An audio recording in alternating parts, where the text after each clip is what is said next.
Hi, this is Zibby Owens, and you're listening to the award-winning podcast, Moms Don't Have Time to Read Books.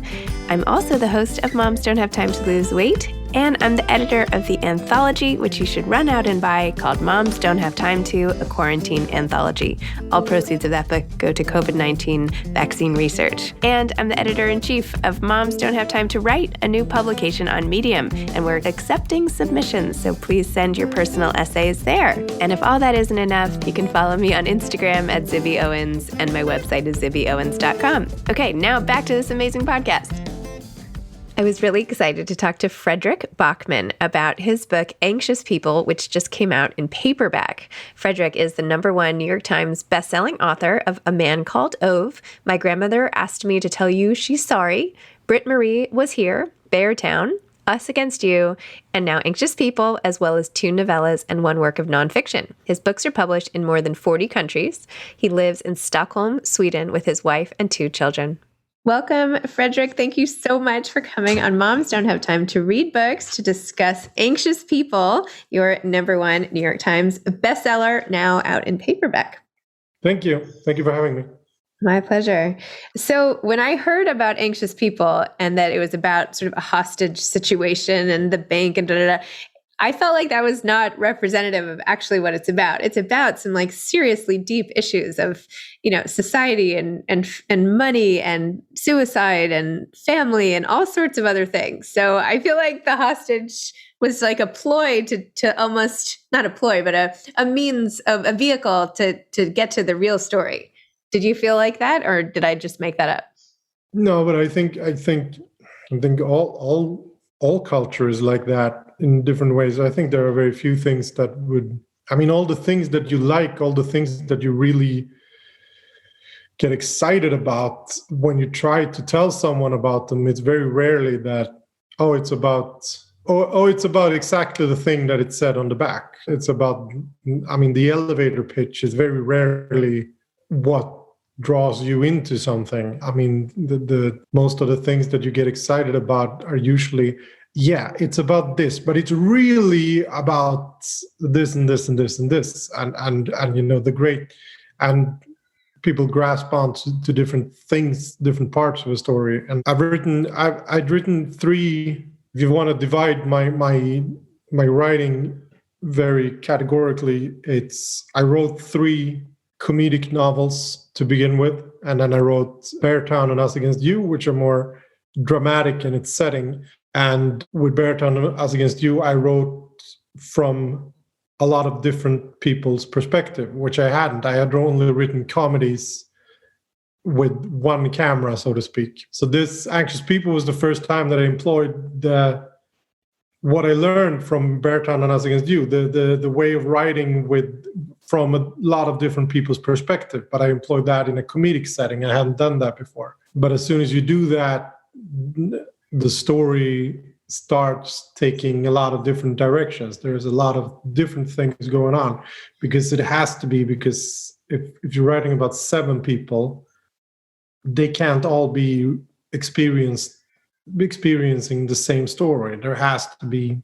So I think that's part of where it came from. And then I just tried to hold it all together in the end. But it's also, part of that is also a trick. Part of that is also because you use smokes and mirrors when you write.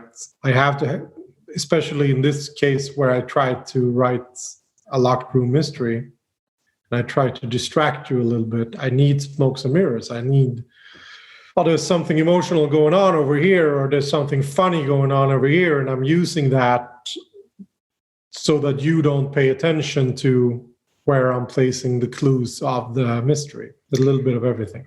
Well, you did that very successfully, because I was totally surprised as things unfolded throughout the book.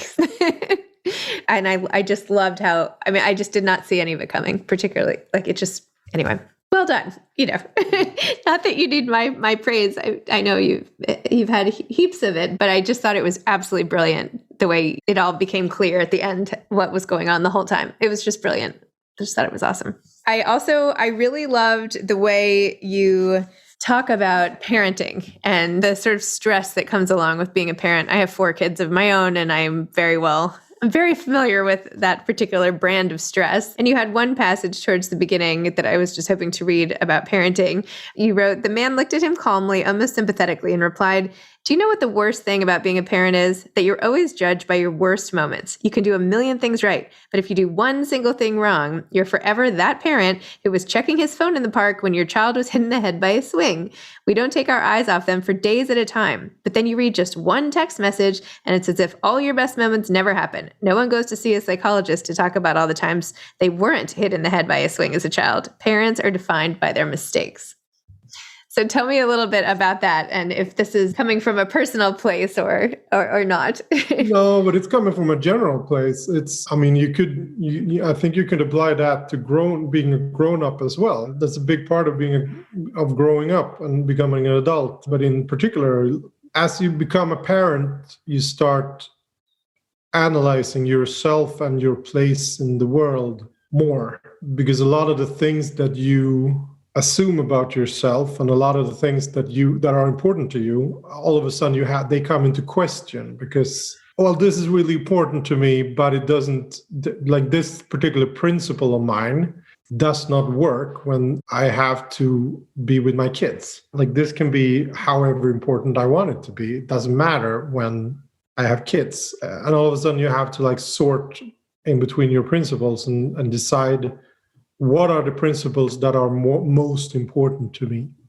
And one of the things that you learn fairly quickly is that you're going to be judged by your mistakes. You're not going to be, because you also learn very quickly that you have this, well, how was your day? You were with your kids. Like, how was your day? Well, the kids are going to, if you pick up your kids from school and you ask, like, how was your day? They very rarely say, "Oh, you know what? For 7 hours and 38 minutes, it was awesome, Dad. It was awesome." Like, they're going to start with, this one other kid was mean, or this one kid threw sand, or the teacher was unfair, or, that they're going to go straight to what's bothering them. If you ask for a review of yourself as a parent, they're going to go straight to, like, these are your flaws. And that's just a thing that I wasn't as prepared for it. And I wasn't as prepared for the thing that, well, you get zero credit as a parent. Like all of the things that you, like, it's assumed that you're supposed to be a great parent. It's assumed. Like, well, I gave my kids, home cooked food every day this week. Well, it's assumed you're supposed to. And I felt that was something I could use, like, this everyday anxiety. It's also the fact that if you want to talk about, like, the dramatical points of writing a novel, it's a pretty common statement about writing a novel that something has to be gambled, like something, there has to be stakes. Someone has to be on the verge of losing something to make this interesting, or to make us root for them. And you call that stakes, right? Like, yes. Yeah. I think that was what I could use here to make that obvious, that as soon as your kids are involved, you're prepared to do a lot of pretty stupid things. As soon as your kids are involved, your everything changes. Your whole perspective of, like, what would I be prepared to do to support myself? Well, that's a whole different question from what would I be prepared to do to support my kids? What length would I go to keep my kids safe? Or so I kind of use those basic emotions of never being good enough and put that into a dramatical setting where, all right, this could be the reason why people got put in this situation to begin with. So interesting and so true. It is the most thankless job, known to man, but yes. But it is, because your kids always have that, they have that perfect argument to whenever you're upset with them. Then why did you have kids? You didn't have to get kids. It's not a law that you have to. No one forced you to have kids. You had a kid. Now, this is I'm your problem now. You figure it out. And that's such a perfect argument, especially if they can say, well, I'm your DNA. So If if I annoy you, that's on you. My kids don't say that to me, but they should. Yeah, your kids are a little more manipulative or brighter or, smarter or something. I don't know. I can't even, they don't need any more ammunition. But back to the book, which is so fantastic. One of the themes is anxiety, mental illness, what you do with your feelings, how you cope with them. There's the therapist character, and how she became a therapist and why. And then there's somebody in therapy. And then there's people contemplating suicide and jumping and, the effects of the trauma of that and all sorts of, this is it's like different rooms, therapy rooms almost, it could be a comic sort of with the strips of it, how many strands there are rather. And in particular, the suicide element, which I know you touch on also in your acknowledgments and giving resources and everything at the very end. Can you talk about your own experience? I lost a friend to suicide also, and it looks like from what you wrote, you did as well, but I don't know if you're comfortable talking about it or if that was sort of the genesis for the plot points or not. No, but it's. I think I touched on the subject of suicide in almost all of my novels. I think I'm not sure, but I think in almost all of them. No, I had a friend who ended his life when I was around 20 years old, and I think I've touched on it in different ways all through my career, but as a writer. But I think it's in this particular novel, I wanted to write something about it, about the fact that with the ripple effects, with the fact that it affects people in ways you couldn't imagine if someone ends their life. It's because you never get over it. It's impossible to get past. It's 20 years ago that my friend ended his life, and I'm not over it. I'm not close to being over it. It doesn't, there's no, time heals all wounds. There's none of that. It doesn't become logical or clear or fair, or you don't get over it. You can't get past it. And it affects you in ways that are almost incomprehensible if you haven't experienced it yourself. But in that way that everyone I meet who has someone close to them who has ended their life, I think can understand what I mean when I say, well, after that, you never hear a phone ringing at an odd hour without thinking the absolute worst. It's just the first, as soon as the phone rings at like 9 o'clock at night, you assume the very, very worst. And if it rings at 1 a.m., then you're on your feet running through a list of everyone you love. It's just, and that never leaves, that never ends, you still have those moments where you just assume the very worst. If someone calls you and says, oh, I have some bad news, you immediately go to that, the very, very, very worst imaginable place. And of course, you can be that sort of person without having lost someone, but if you have lost someone, you're kind of forced into that personality and it never ends. You're never going to be past it. You're never going to get over it. And that's probably the thing that I wanted to touch on in this particular novel, that there are people here and there are ripple effects, but they never, something happened to a couple of these people and they could never get past it. They could never get over it. It still holds them back. And I wanted to touch on that and the anxiety part, and then there's a comedy, which is if this is the way you'd pitch it, people would not assume, oh, this sounds fun, but that's how I use comedy. I use comedy to be able to talk about the very serious matters, because without the comedic settings, it would almost be unbearable. I think I use the comedic setting to put us in a place where we can have this discussion without it ending us. I feel like they call that gallows humor, right? How in the depths of despair, you have to joke. Sometimes it's the only way to get through. And it's almost like that's this on a broader on a broader application of it, if you will. Yeah, it's a defense mechanism more than anything. To me, it is. Yeah. Yes, for sure. And what about writing for you itself? Has that helped you sort of through some of these? I know you said you can't get over it, which sounds sort of, depressing and discouraging for people who are trying to get through anything, because all you can really do is go one day at a time, right? It's just today until tomorrow in this endless stream of days. So, does writing help you sort of cope with all of that yourself? No, but I think you get through it. You just don't get past it. That's right. It gets easier. You develop coping mechanisms. It's just the fact that 20 years down the line, it's still incomprehensible. It still makes absolutely no sense. And you still, no matter how much time passes, that sounds so stupid and so, it sounds almost shallow, I guess, that when it happens to someone is going through that experience, someone close to them ended their life. And they start saying things like, oh, if I only had, or if I had known, or if all the day before I should have, or all that morning I was gonna, but I didn't.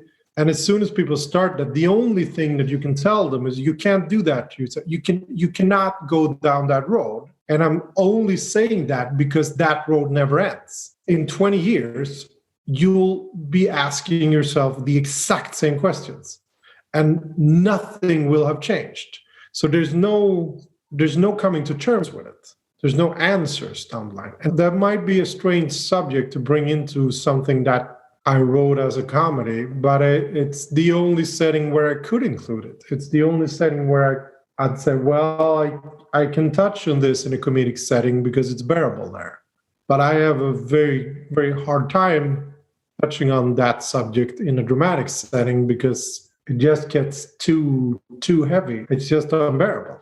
Yes. But I also wanted, for the purpose of the novel, I wanted to touch on the fact that it has ripple effects. Like people affect each other in ways you're not aware of and in ways that you're not expecting. And in a comedic setting, I find that helpful because it's incredibly annoying to people.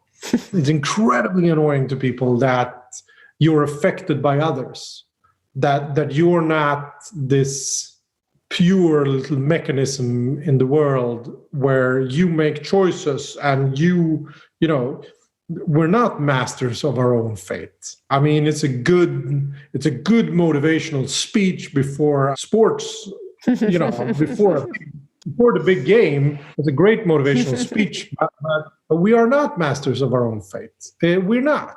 We're affected by what other people are doing all of the time. And that annoys us. And part of the comedic setting for this book was that, to begin with, the people who are in the hostage situation are people who are very, very bad at handling the fact that other people sometimes control their fate. So they're already, to begin with, they're annoyed and emotionally violated by the fact that someone is here with a gun and now I can't leave. I can't go about my day because you decided to take me hostage. And that annoys me. That annoys me because I'm a person who, I don't want to stand in line. I don't want to wait. I don't want to, I don't want to be in traffic. I don't want other people to have this effect on me. So that's sort of where the comedic structure came from, like these kind of people who would get annoyed if you're in a traffic jam because someone was in an accident. Some people get immediately annoyed that, why would you get into an accident when I'm in a hurry? Like, why can't you just, there's no empathy there. There's no like, oh my God, someone was in an accident. It's like, you ruined my day. You drove your car off the road and now I have to wait because of the thing. That's the comedic structure. And then I try to, weave that into the thing with someone ends their life. That doesn't end it. That doesn't, your life continues in all of the other people, all of the people around you, even people you didn't know are affected by this now, because this decision has so many ripple effects. So that's usually my structure, that I'll try to find one comedic structure that I can build into a dramatic structure and try to, make you laugh and then make you say, oh, yeah, but I get where you're going with this. Wow. Well done on that front. I will never sit in traffic the same way. I know it's so all these shorthands of life, right? It all becomes about time and whose time is important and how to maximize time. And sometimes in haste, people forget what's actually important in life, which is other people and connections and all of that. Anyway, are you working on anything new now? Yeah, I'm finishing. I wrote Beartown and Us Against You, and I'm finishing the third part of that now. So the third part of that trilogy, I think it's going to be called The Winners in the US. So I'm finishing it now, so it's going to be out in Sweden in October. So I'm guessing next year for the US. That's about where I am. And do you have any advice for aspiring authors? Yeah, well, it depends on the subject. Any advice or something in particular, or? Any advice? Well, there's a couple of things that I tend to go back to. I think, first of all, finish something. That's my first advice, because a lot of people get in touch with me and they say, I have this great idea for a novel. What should I do? Or you should write the novel. Or I've written a great outline for a novel. Like, should I contact a publisher? No, you should write the novel. Yeah, but what about, finish the story. Finish the story and I will talk. Yeah, but how do you go about getting a publisher? And, do I need to get an agent? And you need to finish the story, because it's impossible for me to read something that doesn't exist. Put it down on paper and, then turn to the other problems. But, finish it. And also, whatever you're writing, finish something. And that sounds, like a bit of a bland advice, but it's, instead of trying to write this huge original novel that is going to change the way we look at the publishing industry, try to write a novella. Like, try to get like one story, 10 pages, just get that down on page and finish it, so that you can give it to someone and say, here's something I wrote. Would you read it? Tell me what you think. As soon as you finish a story, you get that sense of achievement. You get that sense of, hey, I finished it. I had this idea. I wrote it from start to finish, and I finished it. And even if it's just 10 pages, you have that, I'm putting this aside now. I'm starting my second project now. And that does something to you, but you also learn so much from having a finished project, because as soon as you finish it, you can go back to the beginning and say, wow, I learned something from this writing process. And if I started over now, I would have written this another way. I would have started I think, I know you get all these ideas, and then, once in a while, something that starts with 10 pages, all of a sudden you realize, like, I think I could build this into a novel. But I think a lot of really, really good novels has a basic idea that you could write down in 10 pages. And then all of the rest of it that's the world expanding. So try to have an idea that's possible to finish. Like, try to get your ideas simple as possible. So that's one thing. Another thing is, I'm not going to give this advice and say this is how you should do it. I can only say that for me, it helped a lot when I realized that I wasn't original, that I wasn't special. That was the turning point in my career. And that sounds really stupid, but it really was. Because when I figured out, because up to a certain point in your life, you want to be original, you want to be special. You want to be Harry Potter up to a certain age. You're dreaming about the fact that one day I'm going to get a letter and it's going to say I'm chosen, and everything up to that point is going to be, this is where my adventure begins, because I'm a genius and no one knew. It's, you might be a genius. You might be, but most of us aren't. And when I figured out in my late 20s that I'm not really special, I'm not really original, I'm probably never going to write a novel where everyone says like, wow, this is such an original setting, or such an original story.